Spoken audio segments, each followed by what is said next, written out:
They say a picture is worth 1,000 words. I don't know if this is worth 1,000, but it is worth a lot of frustration.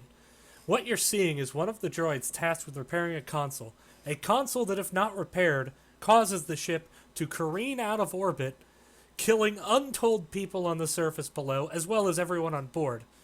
You're seeing that droid repairing Raxel's anus. Ladies and gentlemen, this is the Torque fight.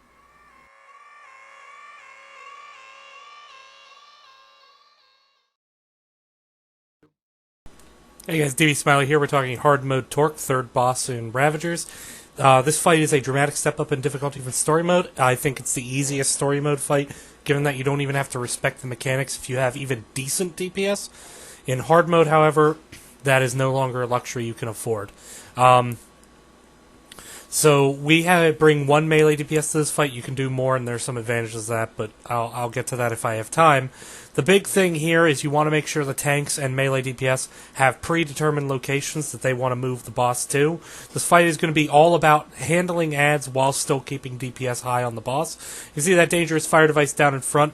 It's not really dangerous, but it always spawns within 5 meters of the boss, so you want to make sure that you're killing it quickly to be able to give your tanks and melee DPS plenty of room to move. There you see Wookie Rage. Now, the way we handle Wookie Rage is we have to do a rotation. You have to do a rotation on summoning droids because when someone hits a console to summon a droid, they get about a 1.5 lockout. It's about two Wookie Rages, a little bit more than 2 Wookie Rages.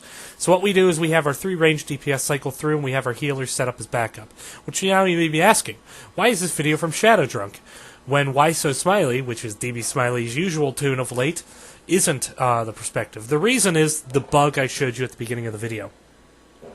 I'm actually, if you can tell, looking at the back of the room at the droids to make sure they actually get their asses out of the elevator and get to work.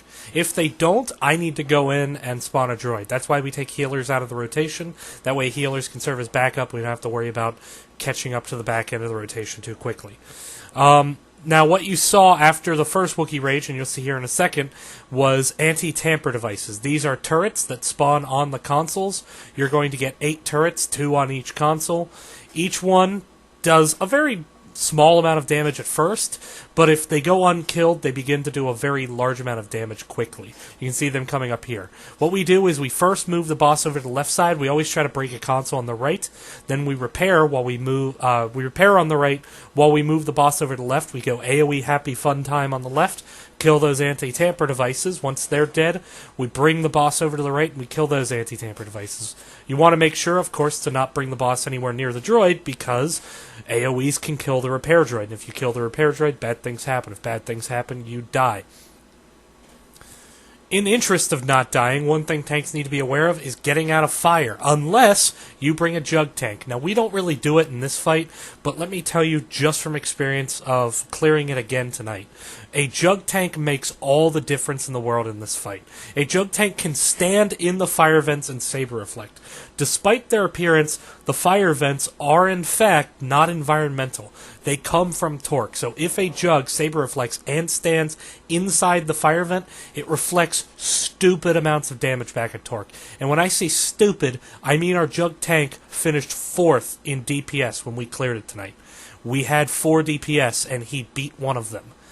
He went well over 3k DPS, so bring a jug, use Saber Reflect and Fire, and the fight becomes so much easier, it's not even funny. In this guide, we're going to hit the enrage timer and nearly wipe, but that's actually kind of to show you what happens when things go bad. One thing to note is that Dangerous Fire Device can enrage. I believe that Dangerous Fire Device actually is enraged now.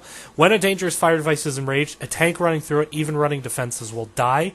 Obviously, Dangerous Fire Device doesn't move around, but with as much fire as going up, it's really hard for the tanks to see, and so it's a good idea to try to kill those Dangerous Fire Devices faster than we did there. We notice we have 1 turret up in the back left, but it's really not a big deal. Big thing is now we're kind of getting towards the end of the fight. We're starting to think about, okay, how many more droids do we need? One thing I forgot to talk about, which is actually absolutely crucially important is magnetic clamps. So magnetic clamps, you've probably seen them go out a couple times. They go out 2 at a time, roughly every 30 seconds. It's usually every 10 seconds after the minute and every 40 seconds after the minute, give or take, depending on the boss's cast times. Magnetic clamps, when they go out, they do a 14k tick as well as a stun. There's magnetic clamps right there on Shadow Drunk.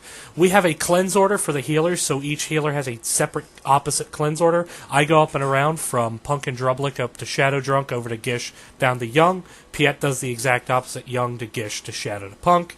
This ensures that we don't double cleanse and leave someone high and dry. If you do leave someone high and dry, call it out so they can use their CC break. People should save their CC break just in case the healers call out that they need to use it.